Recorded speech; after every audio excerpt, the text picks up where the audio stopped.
somewhere. All the way back here. So, a thing you can do with heroes, let's say Earthshaker, is you can keep your treads on strength. So you have the extra HP. When you before you cast Fissure, you swap it to Intel and you cast the Fissure and then you swap it back. And what you'll see is that it costs less mana than, you know, if you directly cast it. And the next time you cast it, if you switch it back, then you just keep getting, it basically costs less mana. And wow, that illusion there eating up a ton of skills. Sven gonna be the initiator here, gonna run in front of the team. Very nice choice, as he does not have his blink yet. Once Sven gets his blink, he should actually not run so far ahead, as he does have a good, as he can actually initiate really well after he gets that blink. Rasta here probably going to go for the blink as well. Blink Dagger is still a very valuable item on many heroes. And oh, the slow going to slow down some people. That trap is one of the most annoying things in Dota. But a very nice ward here. I mean, this will allow to see everything that's going on over here. And yes, that is some pro insight, because placing the ward here will let you see the area around the ward. Yes, indeed. But more importantly, they put the ward here so they can make sure no one's coming this way for the flank, as a flank is very bad on their team, as it does rely on positioning. So Alaria looking like she's going to go for the standard Orchid build.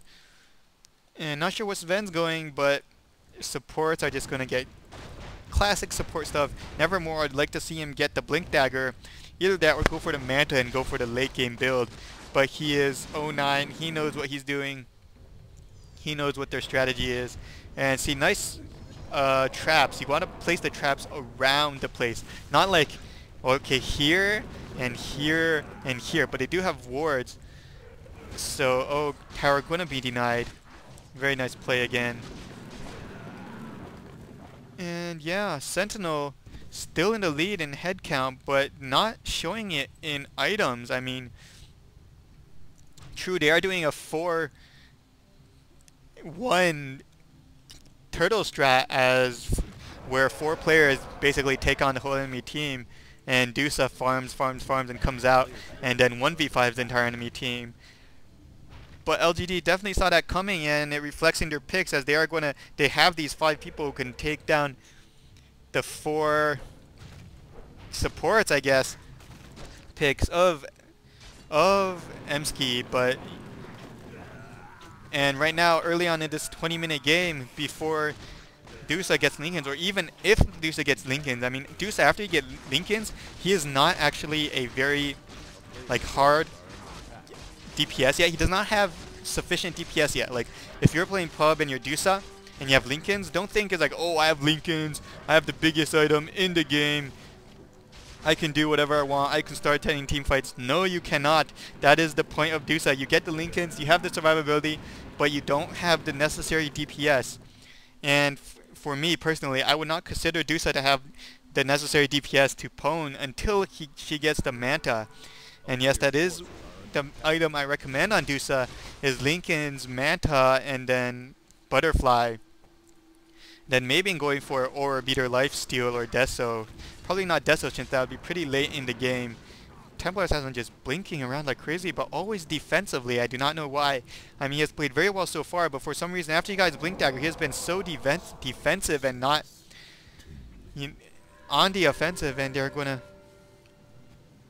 Dust is going to hit Rasta, but he is going to walk out of there, as he did not choose to walk toward where they were guessing. And yes, so Getty has Lincolns, but that is just going to make him tank. And in a team fight, if you're going up with Dusa and it's like 25 minutes in the game and she only has Lincolns, you guys should try your best to ignore her, because she is tank. It'll take you quite a while to kill her, but it'll take her a lot longer to kill your team or any one of your players. And this is horrible ward placing. You should at least wait for your creeps to come up, because these wards are just free money for LGD right now, and they're going to happily take it. And so a tip when you're playing Dusa, keep farming, as you already hard late game carry.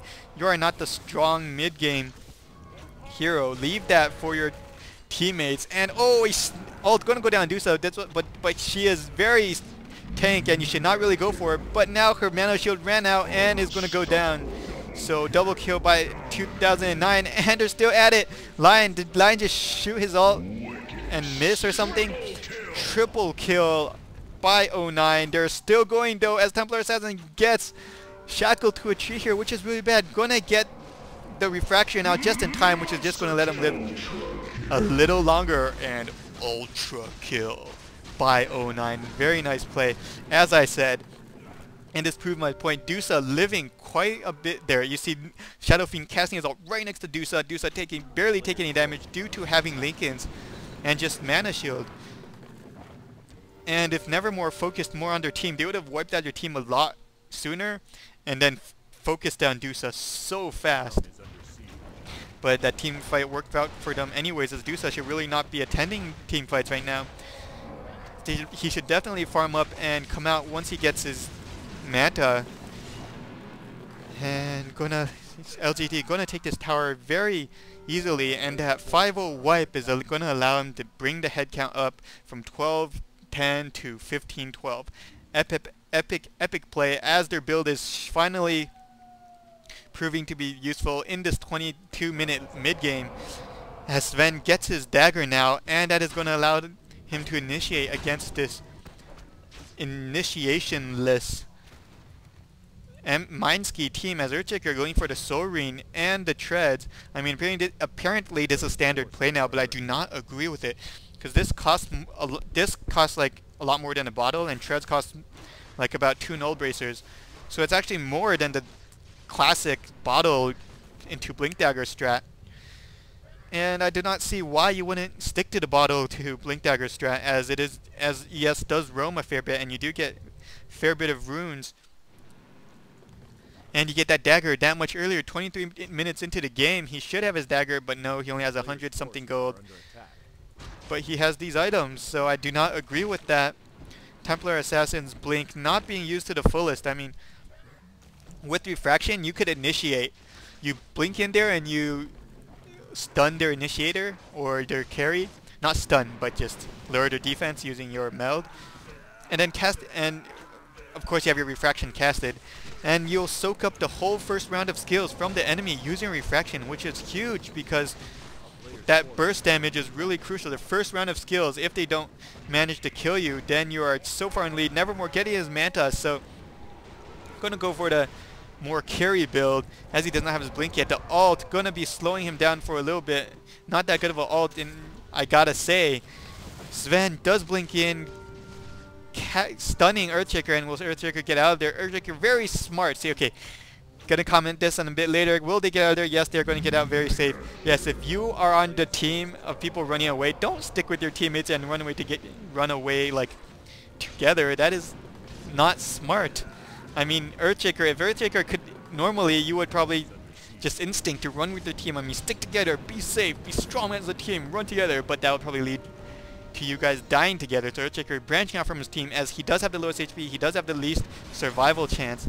So he is going to give up his life, run this way, but that will give plenty of time for your teammates to get away. And so that is basically a tip on if you're dying. But on the other team, a similar thing applies. Okay, let's watch a team fight. Oh, Crystal Maiden going to cast a nice ult. Whoa, Lion managing to get his ult onto Crystal Maiden before dying, and Earthshaker going to blink in, and a very Fisher owning 2 people. Gem of True Sight dropping on the floor. I mean, pick it up, people. Sven gonna blink out of there, no problem, as Nevermore goes down. Medusa finally sees this gem, and did not notice that gem on VS, as we can see. Classic Chinese play. Oh, godlike, owning Fox after the Aegis and turning on BKB, but BKB is now gone, and he is slowed, and he will surely go down, as the streak will be terminated by Dusa. So Dusa will get a lot of money now. And again, that gem appearing on a Chinese team, trying to shut down all their sight. And of course in this game to counter TA and stuff, but not doing a very good job, as there are still wards and and traps all around the place. So look at that. YYF, what a farmed hero. I mean, Mechan and Orchid going to be dealing tons of DPS while keeping the survivability. Mechanism, not the best item, but I would understand why he did get that. I mean, survivability doesn't. It is a very good choice for Intel heroes if they want to boost their survivability, and it really benefits their team. And especially when pushing, I mean, when pushing, the items that help most are Mechanism and Arcane Ring, if you will. But Arcane Ring doesn't appear anymore due to so many ways to regen mana nowadays. But Mechanism definitely going to allow them to push a lot easier, and that is very important as Dusa getting his ultimate ore, probably going to go for the Manta. You want to end this game before Dusa